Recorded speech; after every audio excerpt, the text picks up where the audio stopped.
There are very few things as exciting for a filmmaker or wannabe filmmaker as getting a brand new cinema camera, especially if you've dreamed about it for years and finally shooting on mirrorless and DSLR and God forbid your iPhone, you save up and you finally get your hands on some wonderful new piece of technology. Here are the 5 things you do not want to do with a cinema camera. The first is handhold it without any sort of rig or handles. Just pick it up like a mirrorless DSLR camera, because just like a mirrorless camera, you will get micro shakes in the footage. When you hold a camera that's this small, your heartbeat and your breathing transfer through your hands to the camera and give it these micro vibrations, which really come across as amateurish. Cinema cameras are designed to be rigged out with monitors, with batteries, with follow focus, with a shoulder mount, with rails. It all adds weight to the camera, and it means that those small movements don't translate into the footage. By all means, handheld your cinema camera once it's rigged. You won't get those same micro vibrations. I have a whole course on Canon Masterclass about handheld camera work.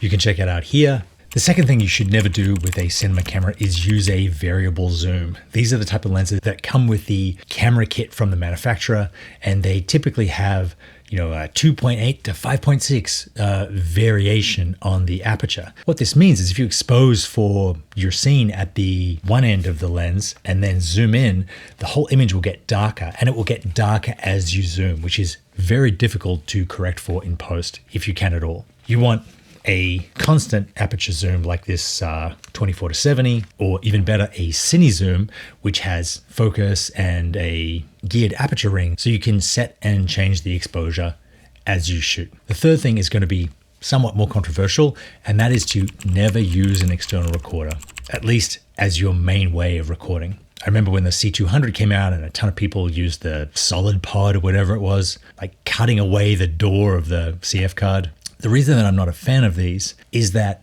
when you're shooting into the camera, you have one point of failure, the card that you're recording to. And if you record to both cards simultaneously, you have redundancy. But if you're trusting an external recorder, you have 3 points of failure: the camera port itself, the cable from the camera port to the external recorder, and the external recorder itself. And these are 3 things that can fail and basically invalidate and corrupt your footage so that you can never use it again. All modern cinema cameras have robust redundancy card recording internally. Why go to an external recorder that is going to make it that much harder and that much more insecure? The fourth thing is never start a shoot without clean cards, meaning you've backed up your footage and initialize the card in the camera itself before you start shooting. If you have footage already on the card, you will shoot until you fill up the card, and then in the middle of the shoot, you'll have to go back through the files that you may or may not have backed up from your previous shoot and then work out which ones to delete. And it's very, very easy under the stress of shooting to accidentally delete the files that you've already shot. So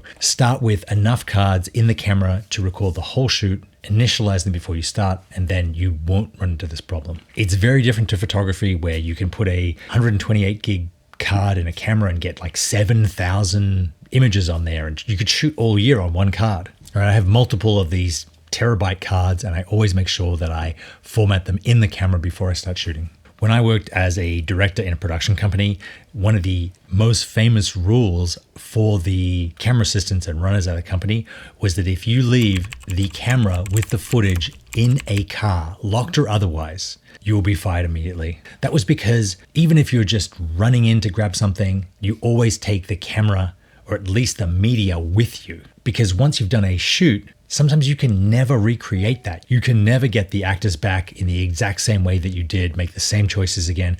Even if you have insurance on TV commercials, that's $40,000, $50,000 a day. Cameras get stolen every single day, and the camera itself is replaceable. The footage is not. So never leave your camera in a car when it has footage from a shoot on it.